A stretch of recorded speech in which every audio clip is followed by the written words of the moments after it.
Proving lines are parallel. So every single thing that we're using today are theorems that are proving that the lines are parallel. In the past two sections, we were told these two lines are parallel. Now we know all the angles are either congruent or supplementary. Now we're going to be told, okay, the angles are congruent. Guys, don't write down. If 2 and 6 are congruent, now we know which two lines have to be parallel. J and K. So we're proving the opposite. Do you guys see that? Before we had these symbols on here. Do you guys remember? We're not going to have those symbols. We're going to have to use the converse of our original theorem to say, okay, if those angles are congruent, now what I'm proving is that these lines are parallel. Do you see how it works in reverse? So anytime you're proving that lines are parallel, it's the converse. Okay, now you can write. For corresponding angles. If corresponding angles are congruent, then we know that the lines that are cut by the transversal are parallel. What other kind of angle relationships do we know? Alternate exterior, alternate interior. So those are both two theorems. They're going to have converses. In the converse, if those angles are congruent, then you know that it must be parallel. Okay? So maybe draw a picture for yourself. Two parallel lines cut by a transversal. If this angle is congruent to this one, then that's the alternate interior angle's converse. Once you're given this information, then you can determine, okay, those lines must be parallel. And same thing for the next one, only it's going to be alternate exterior. So this angle and this angle.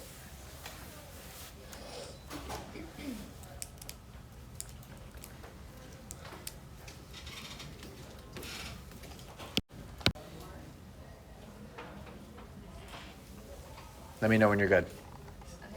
Okay. And the last one, consecutive interior. Now, consecutive interior, they're not going to be congruent. Does anyone remember their relationship? They're supplementary. Very good. Okay. Write that in large somewhere. Men.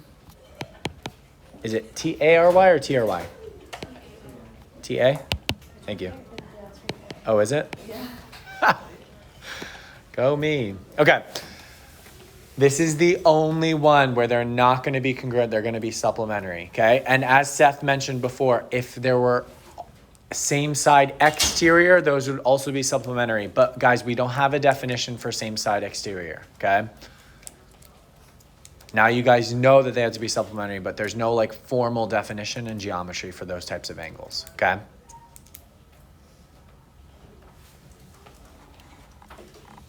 Did we get this down? Okay. Oh, actually draw a picture too. So draw your two parallel lines cut by a transversal. The two consecutive interior would be this one. You're not going to put a single congruence mark. You're going to put a double because should they be the same degrees?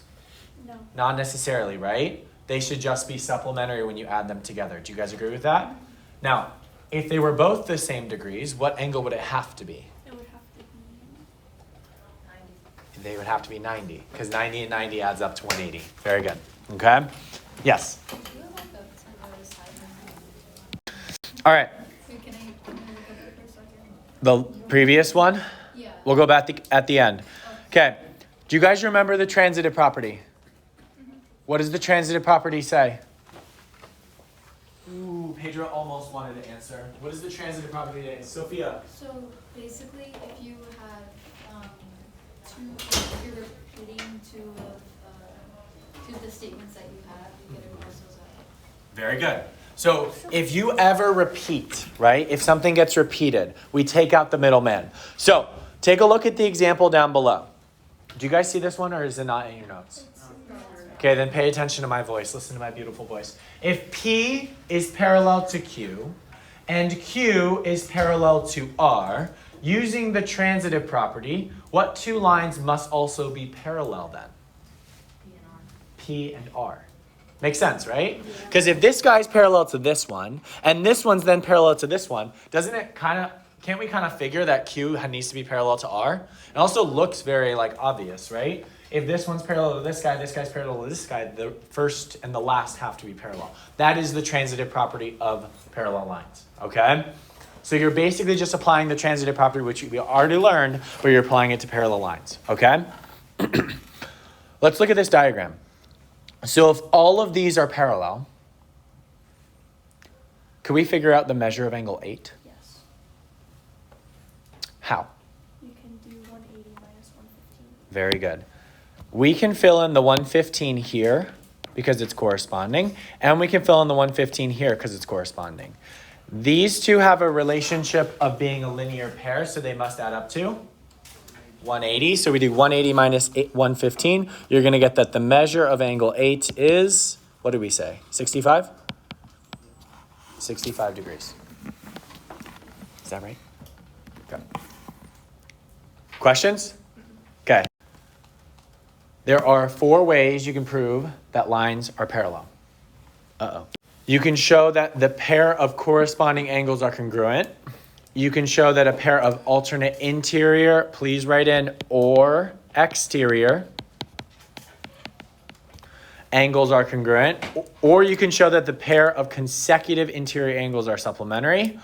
Or use the transitive property of parallel lines and show that both of those lines are parallel to a third line. In other words, you're going to have a middleman here.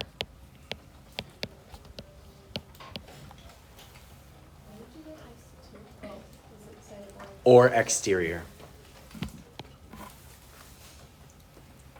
I forgot to put exterior as well. It could be alternate exterior or alternate interior.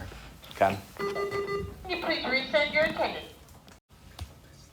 So, would AD be parallel to, this is technically B here over here, BF? They would? Why? Wait. No, because they're Wouldn't their corresponding angles need to be congruent? Yeah, they're not. Is 36 the same as 38? No. So they're not parallel. There's no possible. Would AC be parallel to BE though? No. Let's think about it. Where's our transversal? Do you agree it's this line AB? Yes. Look at it. AC is right here and BE is right here. What is the measure of this angle? Oh, they just need to be congruent. What is the measure of that angle right here? How much is it? 60. It's 60. Now watch. What is the measure of this guy over here? Ah, it's 60. So which 2 angles are congruent? EB, oh. AC and BE. Remember, angles need 3 letters. So let's add a letter over here. Let's add G. EBG is the same measure as CAB. Do you guys agree? Where's G? They're both 60. I had to add in G. You guys, I know, add in G. There it is. Oh, it wasn't showing up? Oh. And B, guys, is right here. So there's enough information to say that AC is parallel to BE. Do you guys agree? Which theorem did we just apply? And the theorem, you have to look, what would be the relationship between the 2 angles that are congruent? What would be their relationship?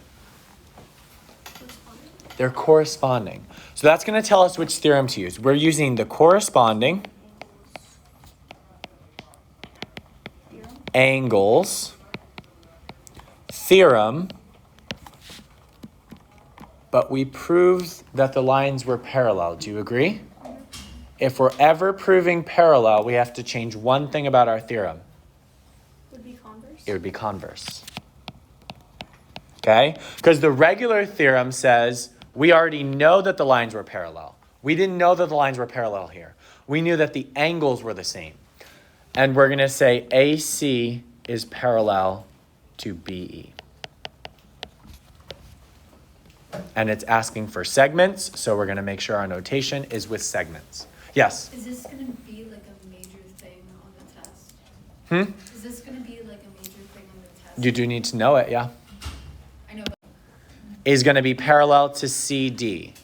What would the value of X have to be, Alexa? 50? 50. She is right. Does anyone Can anyone explain how Alexa got that answer? Why does it need to be 50? Sophia?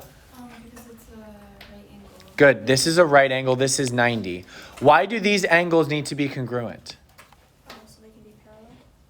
So it can be parallel by what theorem? The corresponding angles. Good. Numbers. These are also corresponding angles. Corresponding angles theorem. What do I need to add though? Because this is wrong. Converse. Why is it the converse? Because they're parallel. Because we're proving that they're parallel. We don't know that they're parallel. It says what value of x makes them parallel. X would have to be 50. Do you guys see the difference in the wording of the problem? Okay. If you're told these guys are parallel, what is the measure of the angle? Then you're like, oh, okay, it's got to be the regular theorem. Right now it's saying what value would make this happen, right? We don't know that they're parallel. What value would x have to be so that they are parallel? Do you see the difference? Okay, you have to be very, very particular. And also look at your diagram. Were we told that these guys were parallel? Were there any markings? That's an indicator, okay, we're probably going to use the converse here. What's up, Bella? It says like written like that. Oh, THM? No, like, would you keep theorem there and then? Yes. Okay. Mm-hmm. Or you could write converse theorem, okay? I don't care the order of those as long as it says converse on there. Jaden. Converse means the opposite, right? So flip the P and the Q. So the regular theorem said if the lines are parallel, then the angles are congruent. This one says if the angles are congruent, then the lines are parallel. Seth. Yes. Okay. Next one. Find the values of x and y that make j parallel to k and L parallel to t. One step at a time. We want j to be parallel to k. What would the value of x have to be and y? Pedro?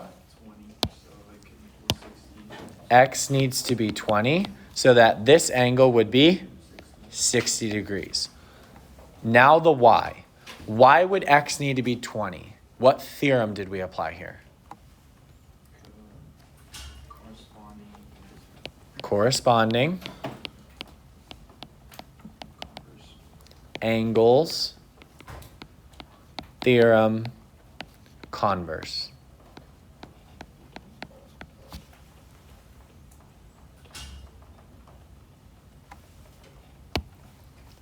Next, we need L to be parallel to T.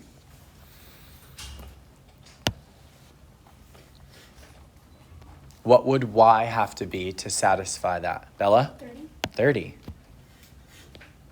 We need this to be equal to 60. You divide both sides by 2. Y needs to be equal to 30. What theorem did Bella apply here? Juan? Alternate interior.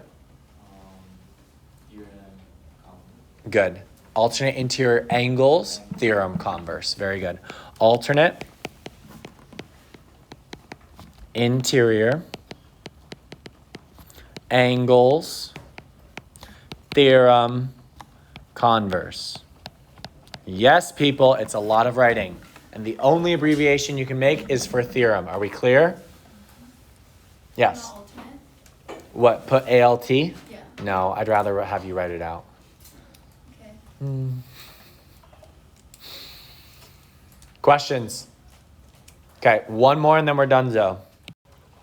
Look at the last picture. How can you tell whether the sides of the pattern are parallel in the photo of a diamondback snake? All I want is a theorem here. What theorem proves that these two sides will have to be parallel?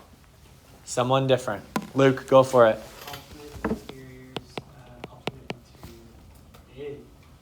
Alternate interior, angles theorem, converse. Alternate interior, angles. Oh, yeah, I spelled that right. Theorem, converse. Turn these in. Turn these in.